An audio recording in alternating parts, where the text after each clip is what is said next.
kind of like desert island piece of gear. It can be music related. It can be, in the box related. It can be straight up your favorite pen that you write all of your notes with, whatever. God, that is so hard. One piece of gear. I hate that we ask it, but it's also, I like to, especially there's so much gear, but that's why I use the gear in quotes too, because sometimes it's cool for like a non-traditional thing, or that somebody wouldn't necessarily think of. This is tricky because, like you said, there's so many. How do you pick just one? They're all my friends. Pick your favorite child. That's what you're asking me.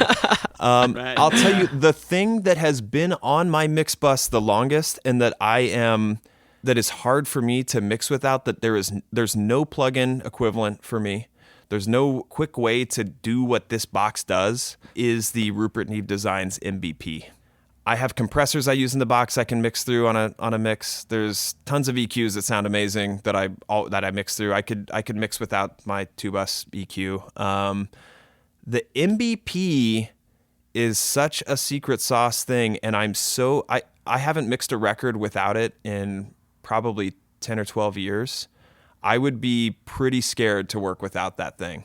And part of it is, it's not just the compression, it's not just the limiting, it's not just the silk, it's the thing I talked about earlier, which is the sound field editor. I am so used to being able to dump my mix through this and crank the width up and have this wider frame that pushes beyond the speakers.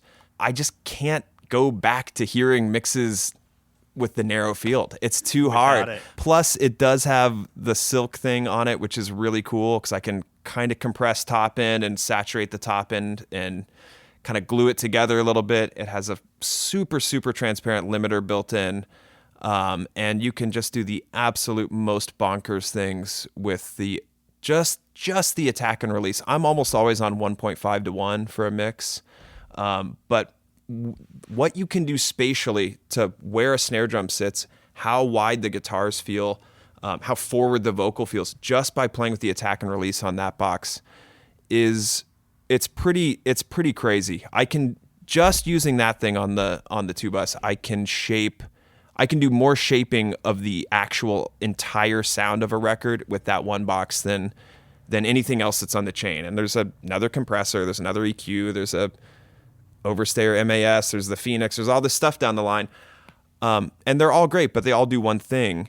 The MBP is like, I can just shape so much. That's the one thing that, like, I've mixed at studios with great Neve consoles. I take the MBP with me. It still goes through that. Cool.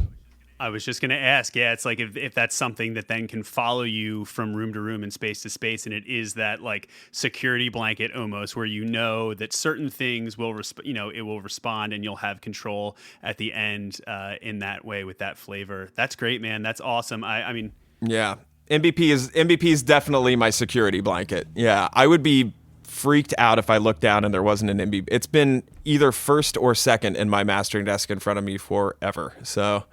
I look at it while I'm mixing. It's just, I'll say that the close second for me is the Empirical Labs Fatso. That is on every mix. It is so good for taming harshness. There's so many different compression settings. That's another one that, like, if I got a close second, it'd be the Fatso, because it's always on a mix. Always. Drums, guitars, it's on something.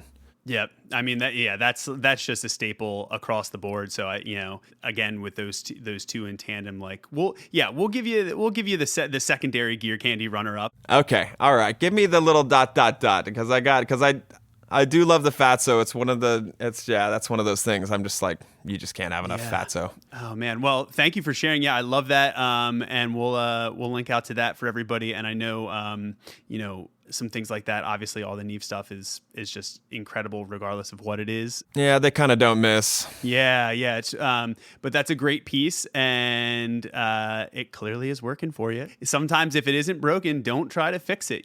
That's also a good lesson there. Where if you have something, always be trying new things. But if you have one thing that can anchor yourself in your process, that's incredible. So even better, yeah. So especially going into a new studio you haven't mixed at, or so just having one thing where you're like, I know where those meters should be sitting. If I'm in the ballpark, it's going to look pretty much like that. It's kind of nice. Right. Yeah. Oh, brilliant. Well, thanks so much, Danny. Appreciate it. All right, fellas. And yes, good luck with everything that you have coming up in the new spot.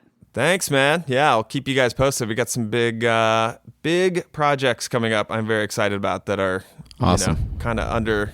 They're hush hush at the moment, but yeah, maybe we'll do it. Maybe we'll do a check in down the road after we can talk about those. Would love that. Absolutely, I'll hold you to it. Come back season 3 whenever you want, man. That's awesome. Amazing. Thank you so much. Awesome. All right, fellas, have a great day. Thanks, bud. Later on, you too. Music to my